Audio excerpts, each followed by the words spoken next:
Hello students, welcome back to the part 2 of the Anthropology paper 1 discussion. Now in this particular section, just like the previous section that we discussed, that we are going to talk about what is going to be the important aspect of each of this question, and we are also going to see that what is going to be the levels of interrelation that can be brought in. And let's start, as this particular section is dominated by physical anthropology questions. Let's start. Now here, question number 5a, it is talking about the balanced and transient genetic polymorphism. Now in this particular question, you were supposed to define what is genetic polymorphism, and there is a definition that is given by Ford. It says that it is nothing but the presence of two or more discontinuous alleles. That is given by Ford. This has to be given. And once you talk about this, then you can talk about that a simple flowchart can be given that this genetic polymorphism happens at DNA level. The genetic polymorphism happens at cell level. And apart from that, this also happens at the gene product level. So with such an understanding given to this genetic polymorphism, then we can talk about what is the fundamental difference between the balanced polymorphism as well as transient polymorphism. Because you know that there is also another third type with respect to polymorphism, that is the permanent polymorphism. And when I talk about this balanced polymorphism, it is more of a selective advantage that is seen with respect to this, and one classic example for balanced polymorphism can be ABO type. Okay. And when we talk about this transient, with respect to this transient kind of genetic polymorphism, we talk about it is all about the process of mutation. And a very, very good example for transient kind of polymorphism, it is industrial melanism. It is industrial melanism which can be stated. Again, we can even talk about with respect to the balanced polymorphism, we can even talk about the example of sickle cell anemia and also certain lactose non-consumption studies that are done with respect to the North American population. Okay, so it's again a straightforward question that can be answered. Okay, and coming to the next question, that is with respect to the genetic imprinting in the diseases. Now when you talk about the genetic imprinting with respect to the diseases, now here it is talking about, or it is with respect to your section 9.4 in physical anthropology. And when you talk about this particular question that is seen in this context, it talks about the different aspects of formation of this particular phenomena of genetic imprinting. And when you talk about these different aspects of formation of genetic imprinting, it might be with respect to the hyperacetylation. It might be with respect to the hyperacetylation condition, or it might be with respect to the hypermethylation condition. Hypermethylation. And apart from this, it can also be with respect to the histone modification. There are three ways in which you have genetic imprinting. One is the hyperacetylation, the other one is hypermethylation, and the histone modification. Once we understand the three causative factors with respect to the genetic imprinting, then we can talk about it in the context of the epigenetic variation. We have to discuss this word called epigenetics and epigenetic variation. And when we talk about this epigenetic variation, the classic example that can be given for genetic imprinting, one classic example that is generally discussed is Angelman's syndrome. Angelman syndrome and Prader-Willi syndromes. Angelman syndrome and Prader-Willi syndrome, which acts as a complementary examples with respect to the genetic imprinting. Again, very, very simple question. See, this year the physical anthropology happens to be more of a direct basis, right? Then it talks about the stages of human prenatal development. Here you can talk about the P.L.Scammons theory. P.L.Scammons theory with respect to the developmental or the stages of development or the stages of growth. That P.L.Scammon can be stated here. And apart from this, what are the different stages that are involved with respect to the prenatal development? It's a straightforward question. Then moving on, the last two questions of your first section with respect to the section B, it is that the shaman, sorcerer and medicine man.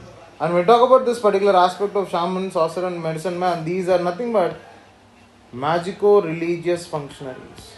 Magico-religious functionaries. As it is known that as per the James Fraser's theory, that there is a continuum that is existing with respect to magic, religion and science.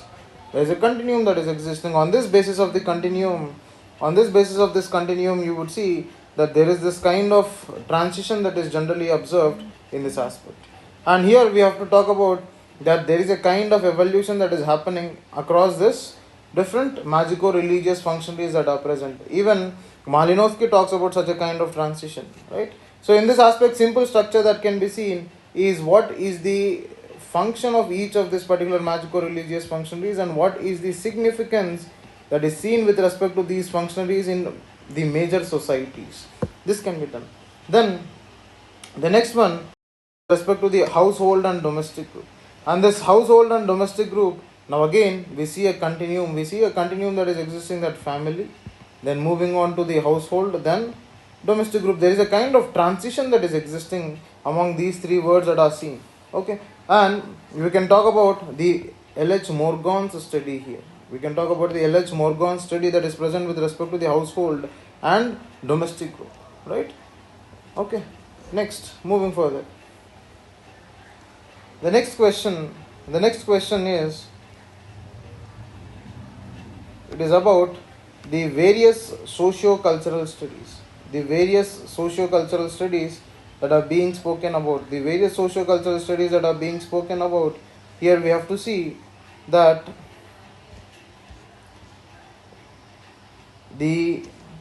discuss the mechanism of social control in different kinds of political systems.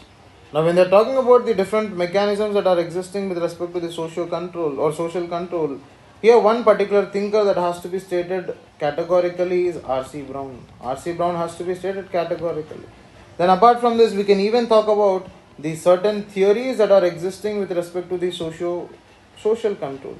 The theories that are existing with respect to the social control, that might be the Henry Main's theory, or that might be the Emile Durkheim's theory, or that might be the Malinowski's theory of social control, or in toto we talk about the R.C. Brown's theory of social control.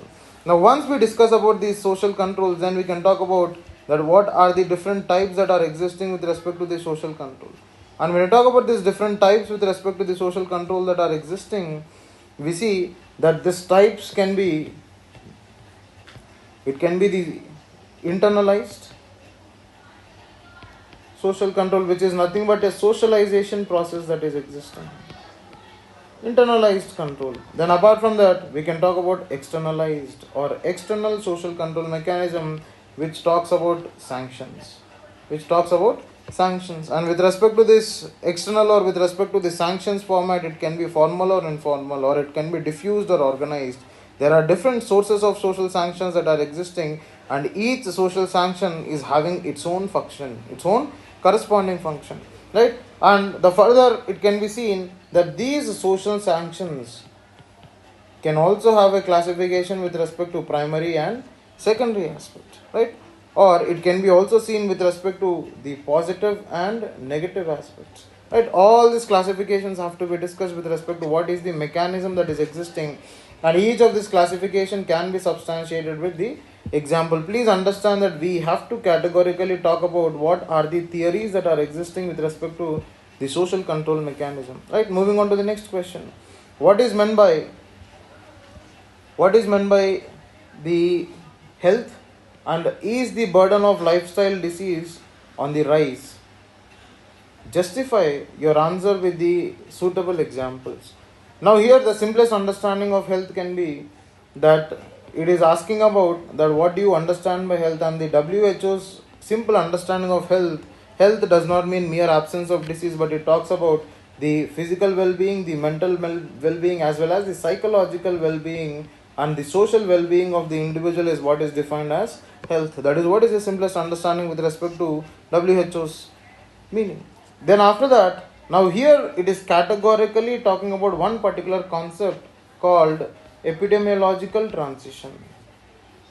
Now this particular word has to be mentioned in this question, and this particular dimension has to be brought in because it is talking about epidemiological transition.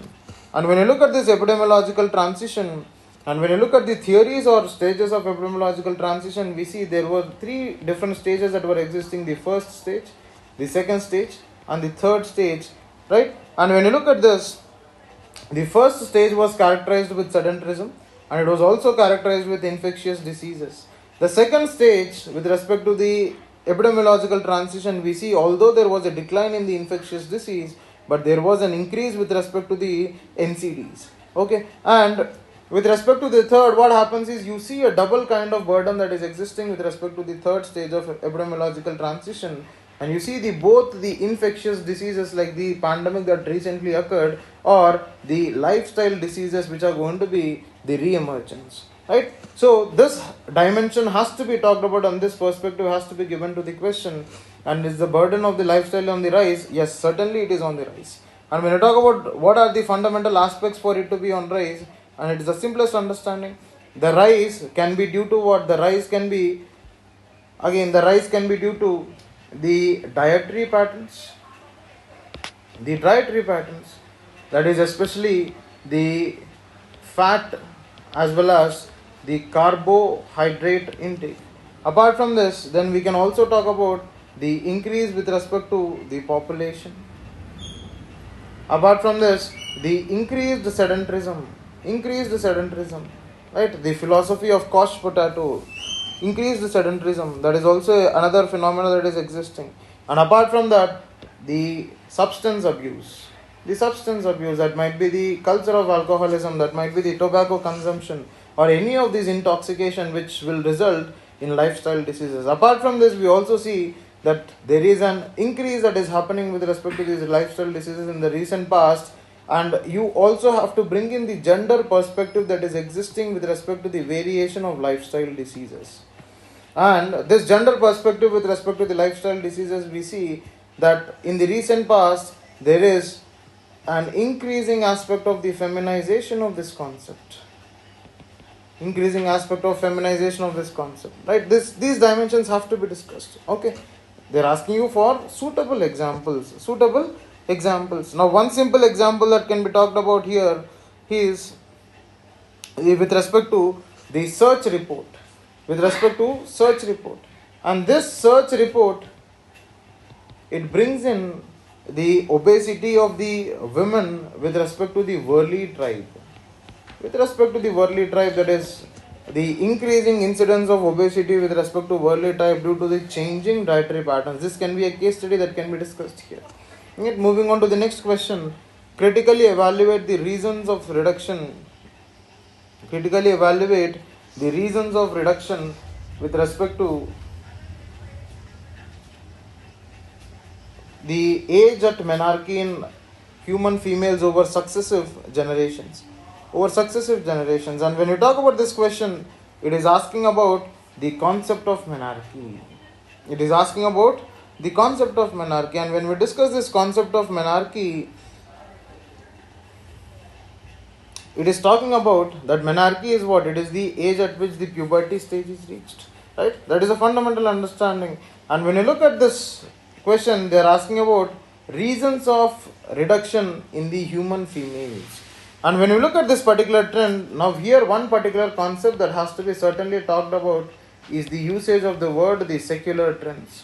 Because when you discuss about secular trends, these secular trends can be positive secular trends, these secular trends can be negative secular trends, these secular trends can be neutral secular trends. The secular trends was a question in 2020. And that has to be remembered here. That particular aspect has to be mentioned because this is more of a negative secular trend for the reason that you observe there is a decline that is happening with respect to the age of menarche in the context of India. Okay. And when we look at the reasons, the major reason is increased income levels. Now with the increased income levels, the fundamental aspect is increased protein intake. And when we have increased protein intake, automatically the immediate consequence that is observed, there is a reduction in the age at menarche. That is a fundamental reason. And when we look at the various studies that are persisting with respect to the age variation in the context of menarche, we have A.M. Tripathi study. We also have Rami Reddy et al. Studies. Then apart from that, we also have the NFSS survey which talks about this variation, and such a variation is categorical with respect to the rural areas as well as the urban areas. Such a variation is categorical with respect to rural areas and urban areas, and we can even talk about the D.N. Mazumdar's case, right? And this has to be seen across different variations. That might be the rural urban, that might be the tribe caste, or that might be the rural tribe or the hill tribe. Such a variation can be observed here. Apart from this, there can be certain studies that can be seen with respect to the studies of Bagga and Kulakarni. And when we talk about the studies of Bagga and Kulakarni, we see that there is again a varying or the reduction in the age of puberty, and this is purely due to the socio-economic conditions, the nutrition as well as the health facilities that are prevalent, right? That can be seen, and they state that there is a decline of 2 to 4 months. There is a decline of 2 to 4 months, right? This question is again, it is a composite concept which is asking about the secular trends as well as the philosophy of monarchy. Right, moving on to the next question, discuss the role of evolutionary forces. Now when we talk about the role of evolutionary forces, now here what is happening, the role of evolutionary forces in creating human diversity. And when you talk about this creation of human diversity, it is about what? Now it is talking about, the question is talking about the Falconer's forces. The question is talking about the Falconer's evolutionary forces. And when we categorically observe the Falconer's evolutionary forces, we see that the Falconer's evolutionary forces can be classified into two. Those can be systemic forces, and the other can be the dispersive forces. It can be systemic forces or dispersive forces. And when we talk about this systemic forces and dispersive forces, the systemic forces can be further divided into mutation. It can be further divided into migration. Then further it can be divided into selection. Okay, so it is with respect to mutation, it is with respect to migration, it is with respect to the selection part. So one aspect is the systemic forces that are present. Apart from that, we also have the dispersive forces. And when we talk about this dispersive forces, it is talking about inbreeding. It is talking about inbreeding. Then apart from that, it is even talking about the genetic drift. The genetic drift. So these Falconer forces have to be discussed here. And there is another aspect where you can discuss these Falconer forces. It is with respect to the cause of variation. This is one aspect, the cause of variation, the spread of variation. The third aspect is the fixation of variation. So such three dimensions can be discussed, the cause of variation, the spread of variation, and the fixation, along with the 6 different forces that are given. One is the migration, one is mutation, the other one is selection, inbreeding, and genetic drift. Straightforward question, my dear. We only have to recognize that the evolutionary forces are nothing but those factors which are resulting in human diversity, human variation, that you study as part of your that you study as part of your man family studies, right? Now moving on to the next question. Now when we move on to the next question, what is the historical development of the field work? And this question can be simply classified, because when you talk about the field work tradition, one particular thinker that comes to everybody's mind is Malinowski. And a simple structure that can be followed with respect to this historical development, that it can be classified into 3 different phases. One is with respect to the pre-Malinowski, the phase of Malinowski, and the post-Malinowski phase. Such a classification can be made: pre-Malinowski, during Malinowski, as well as post-Malinowski. And when you talk about this pre-Malinowski's phase, it has more to do with respect to your armchair anthropologist, and it has more to do with lot of commentaries, right, and lot of stories and lot of narratives that were present with respect to this. And here in this particular phase, in this pre-Malinowski's phase, the field work was more of a theoretical process. That conclusive remarks have to be made. It is more of a theoretical process. But whereas when the Malinowski's phase have arrived, it was more to do with the participant observation, especially the thing that has been done in the case of Trobriand Islanders by the Malinowski, right? It has got to do with more of a participant observation. Then post Malinowski, we see one particular advantage that is happening with respect to this fieldwork tradition is that the methodologies of fieldwork started to evolve. The methodology started to evolve. Apart from the methodology started to evolve, we also see that there is an incorporation of technology, right? Incorporation of technology. For example, we come across the concepts like digital ethnography. And we also come across something like radiometric archaeological surveys. Now all these are fundamentally talking about the utilization of technology in the context of the fieldwork traditions. That's what was supposed to be emphasized. And this is again a repeated question from 2019. And 7C, discuss the approaches of Leslie White. Okay. 1. Julian Stewart and Marshall Solens in the light of cultural evolution. And when we talk about this question is nothing but it is asking about the concept of neo-evolutionism. The concept of neo-evolutionism and what is the perspective of neo-evolutionism in the context of cultural evolution, right? Because when you look at the syllabus, you know that there are 4 neo-evolutionists along with Leslie Alvin White, Julian H. Stewart, along Solens and Service. Along with him, you also have G.V. Child. And when we discuss about this Leslie Alvin White, the famous theory that is given by Leslie Alvin White is culturology. And we also talk about something called as culture energy approach that is given by Leslie Alvin White. The second aspect that we discuss, that means you would have come across this particular phenomena that culture is equals to E into T. That is what you would have come across.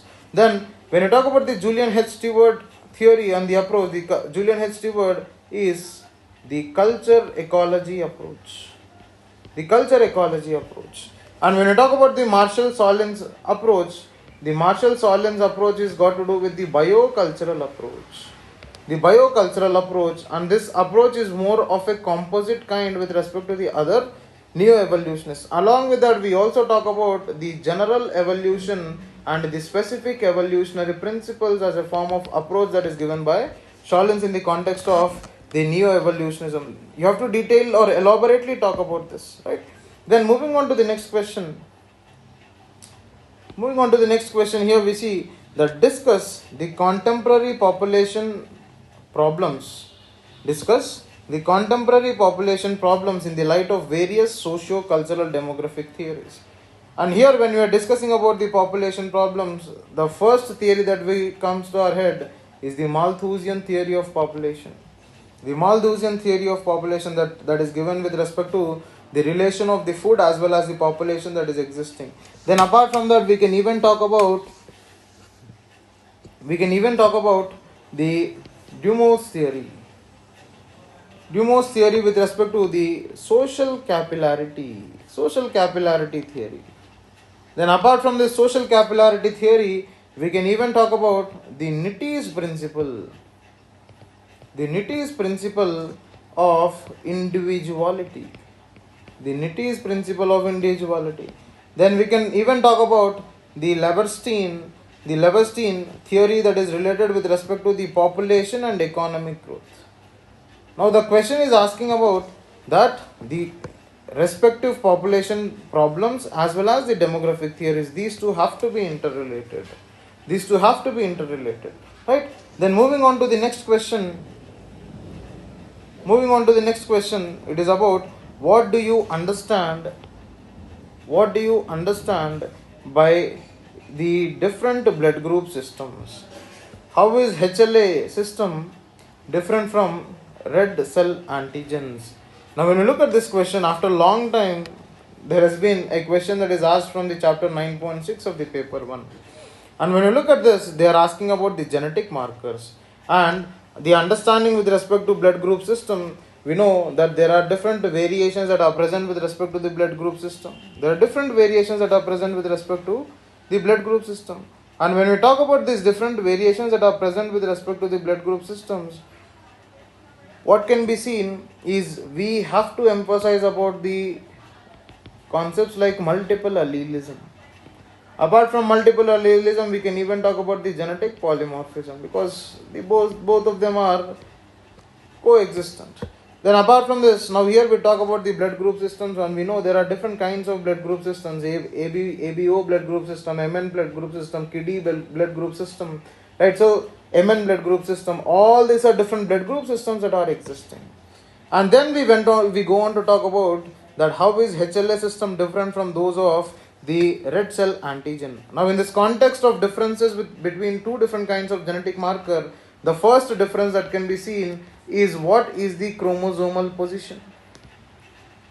When you talk about HLA, it is chromosomal number 6, and when you talk about red cell, it is chromosomal number 9, and when you talk about the RS factor, it is chromosomal number 1. So, one is with respect to the chromosomal position that we talk about the difference that is existing between HLA systems and red cell antigen. Apart from the chromosomal system, we will also have to see with respect to, that what is the significance of such a system.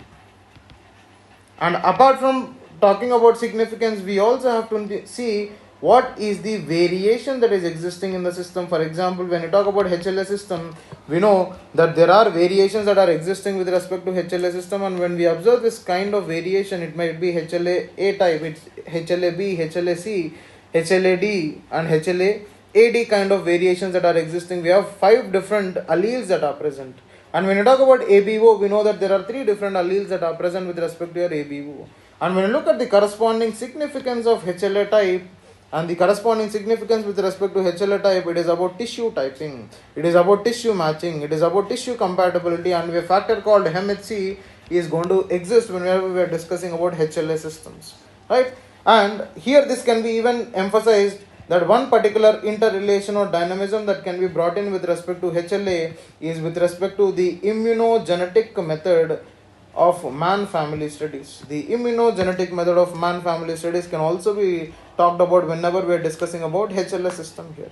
Then we are talking about the red cells, and when I talk about the red cells, the significance is with respect to your blood typing. And one aspect that can be talked about here is erythroblastosis fetalis. That aspect can be talked about this. Okay, so this is all about this particular question, right? And moving to the last question of the paper 1, and when you look at this particular question, discuss how the anthropological knowledge of the human body may be used in designing equipments and the articles of human use. And when you look at this particular question, it is nothing but it is emphasizing upon the application of design anthropometry. It is emphasizing upon the application of design anthropometry. And when you talk about this application and emphasis of design anthropometry, it can also be talked about, or we can even talk about ergonomics, right? The ergonomics concept can also be discussed here. And when we look at the fundamental utility of this particular knowledge, it is with respect to ensuring the efficiency.